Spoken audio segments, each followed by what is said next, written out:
Are you sick and tired of not sleeping at night when your wife kicks you out of the house and you're trying to take a nap? Welcome back to another episode on the JS Performance Shop channel. Today we're going to be working on our 71 C10. We're going to be we're getting everything ready to put the LS in. If we have time, we might even slip the 5.3 in there. This 5.3 right there. Yeah, let's go ahead and get her going.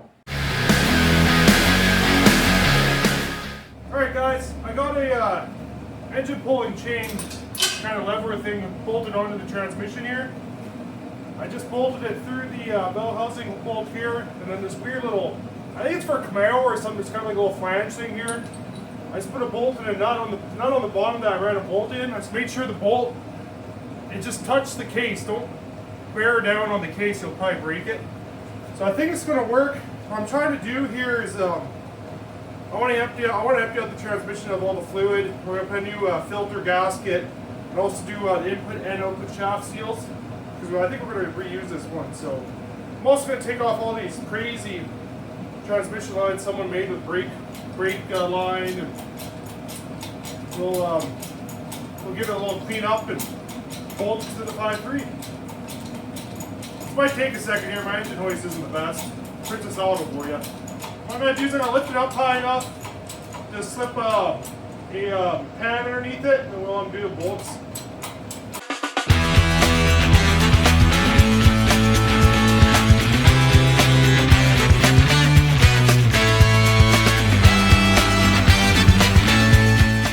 I believe this bracket, if I remember right, we weren't using that.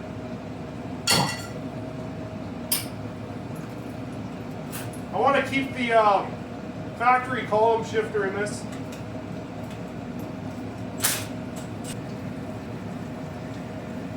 Fluid in here is nice and red. Doesn't smell bad. It's not burnt. Don't feel no grit in it. This transmission worked good when it was in the truck, so yeah, I can't see a reason not to reuse it. I'm actually gonna let this drain for a bit, and I'm gonna actually bolt the pan back up loosely. We're gonna give this a bath and brake clean and scrape it down and stuff. I would usually take it to the car wash, but they're all closed, it's too cold. Yeah, we'll go ahead and do that. Looks to me like our transmission's pretty much done dripping. I'm gonna tighten that pan back up, and then we'll get to scraping. Scrape all that crap right the hell off there. So, call me crazy here, guys, but I'm sitting here scraping this thing, hating my life. And I look over here and I go, I got a parts washer. Now, this might be a little heavy for it. What I'm thinking is I'm going to roll this out. It's on my little rolly stand. Put these two together and let's put it in the parts washer and get it going here. I think I might just leave the hoist on to keep the weight off the barrel. Let me give that a try.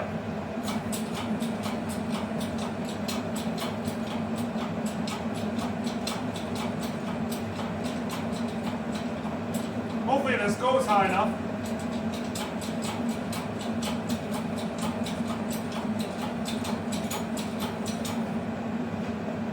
Oh yeah, baby!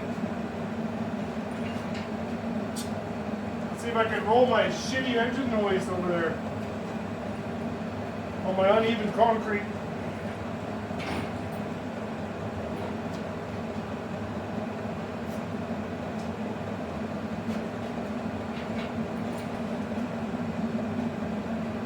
I'm actually going to bolt these transmission lines. They're just going to be in the way, and I'm not going to use those ones anyways. Woo! Alrighty, now that'll fit in there. I'm also going to pull off the torque converter to save some weight. And kind of give me a chance to clean back there too. It's going to be a tight fit, guys.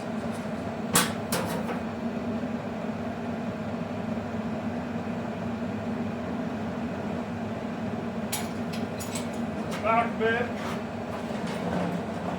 Yeah, it's like it's freaking meant to be. Meant to be. Woo!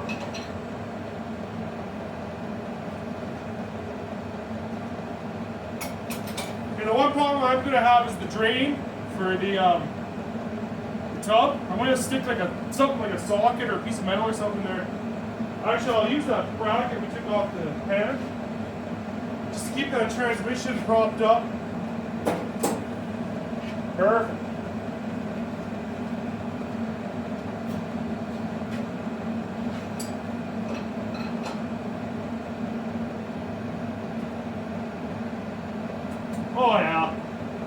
like it's meant to be.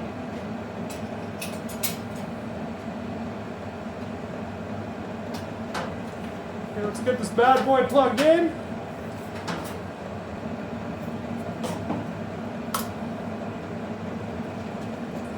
There we go. Give this a soak.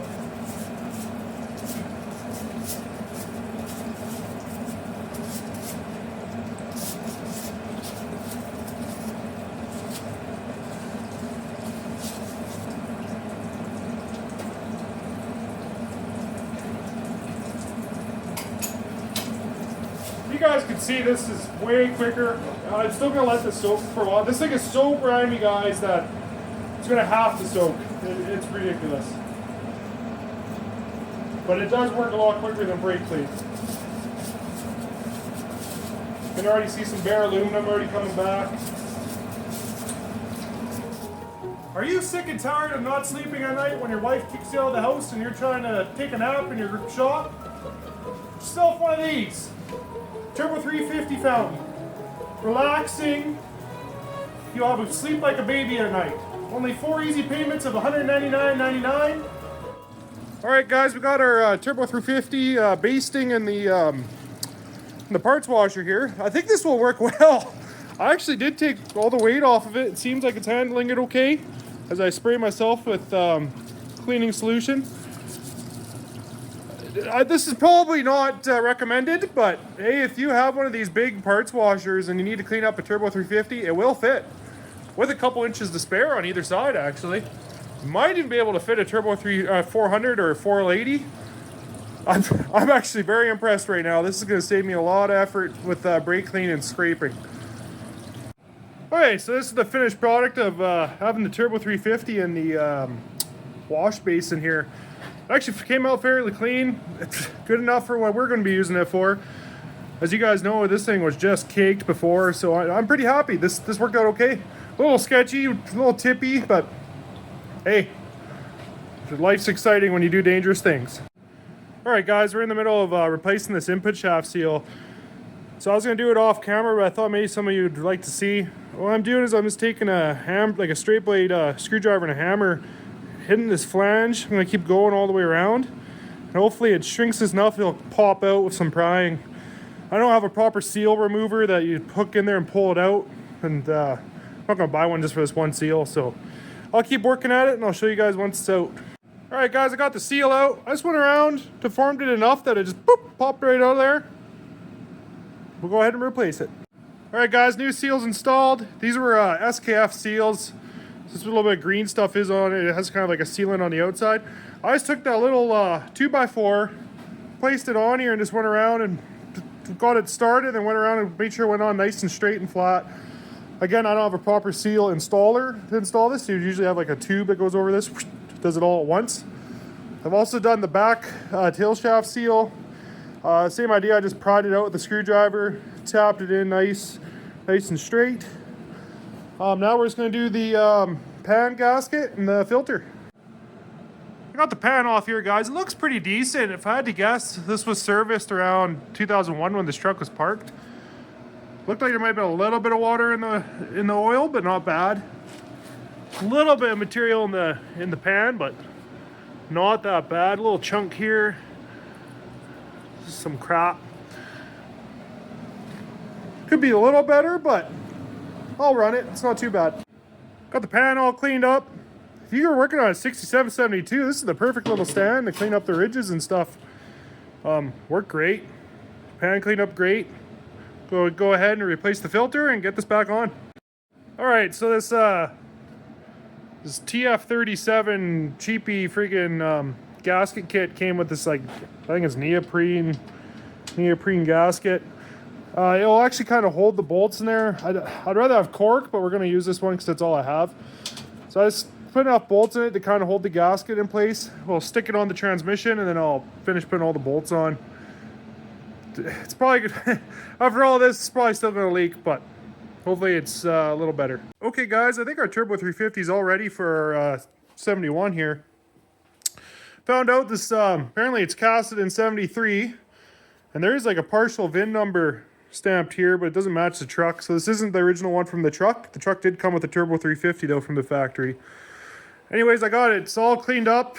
Thanks to the parts washer. I'm freaking happy that I thought of that. I would have been here all day scraping this guy. So yeah, it's got a new output shaft seal, new input shaft seal, new filter, new gasket. We cleaned up the pan. I was thinking about spraying it with some black paint. I still might. Then part of me is like, no one's going to see it, so who cares? It was actually looked fairly clean on the inside, so I think we're going to go ahead and run it. I still haven't figured out with the LS what to do with the kickdown cable. If anyone knows what to do with it, let me know, because I'm having a hard time finding anything. Most people run a Turbo 400 with electric kickdown. Anyways, yeah. I think we're making progress here. All right, guys. Today we're going to start with these engine mount pedestals. For the guys that haven't been here before, these are actually 73 to 87 pedestals. They don't quite fit this cross member properly. This is a 71. What I'm going to try to do is, currently they're in the 6-cylinder position, so I'm hoping I can just slide them forward to the V8 position and give us more adjustability with our LS mounts. I'm going to take a measurement. It's not going to be very precise, but kind of all the choice I have. I'm going to measure from the top of the motor mount on each side and the bottom, and I try to keep that same distance or close to, so we know our mounts are going to work. I know that the 350 mounts fit in here, so I want to try to make sure this doesn't move too much and then our mounts don't line up. So what I'm hoping is I can unbolt these, slide them forward, and then drill some holes and bolt them in.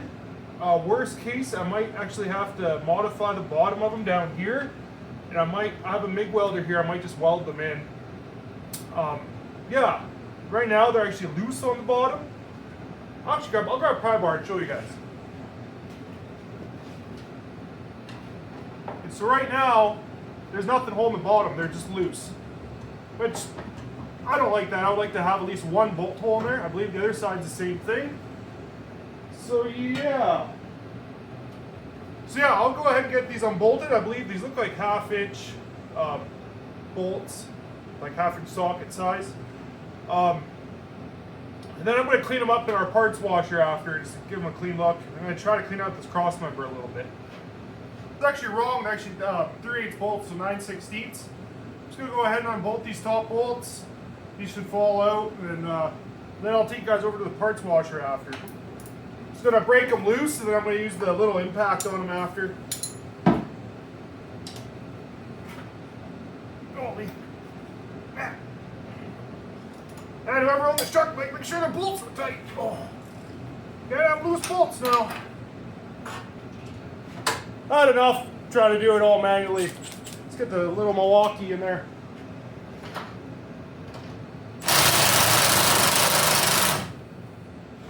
Oh man, it's even cold for this little guy.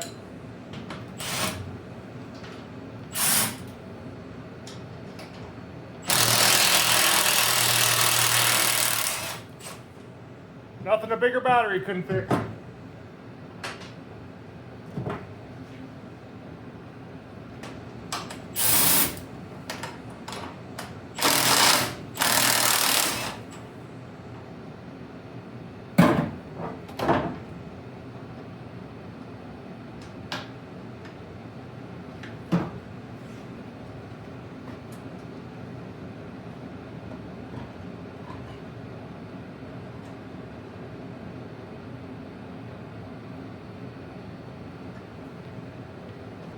So I just realized I'm a blubbering idiot and I forgot to measure, so that's the question now. So what I'm going to do though is I'm going to clean up where these were sitting a bit. I'm going to just give a little spritz of paint. The last few weeks it's been about minus 20, 25 here in Canada, so I haven't been able to do too much painting. I think I got it warm enough in here I can spritz it on there and it'll probably dry. Hopefully in time for us to keep working. Like I said, I'm hoping to get the LS in here, so. Yeah, I'll clean this up quickly. We'll give it a little spritz. Last time I did a little spray can episode for you there. I actually had bought in semi-gloss black, thinking it was low gloss. I couldn't remember the right one. This is actually low gloss. I just ran a Canadian Tire and bought it. Low gloss is a lower gloss than semi-gloss, and I think it looks better for engine bay stuff. So I'm actually going to repaint these frame rails that I'd already painted. and I've already actually repainted the firewall. The reason I would have bought a new can, I actually have an old can sitting here, but the new can was in the store and it's warm. And then on the way here, I threw it above my defrost heater to keep it warm. And I've had it in front of my diesel heater in here. Again, just try to keep it warm so it'll actually dry, spray properly.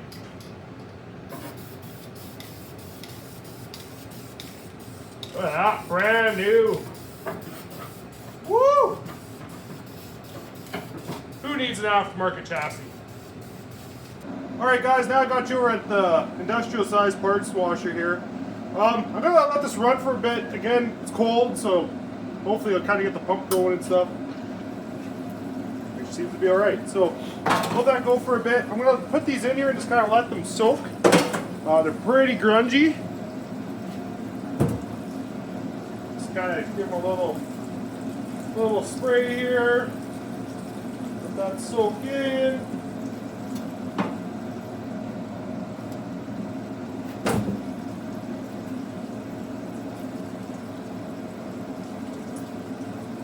That eat away at all that grease and grime. In there, we'll go ahead and scrub these down. Try to get as much of this grime off of these as possible. The parts washer is awesome for this. Has a built-in brush.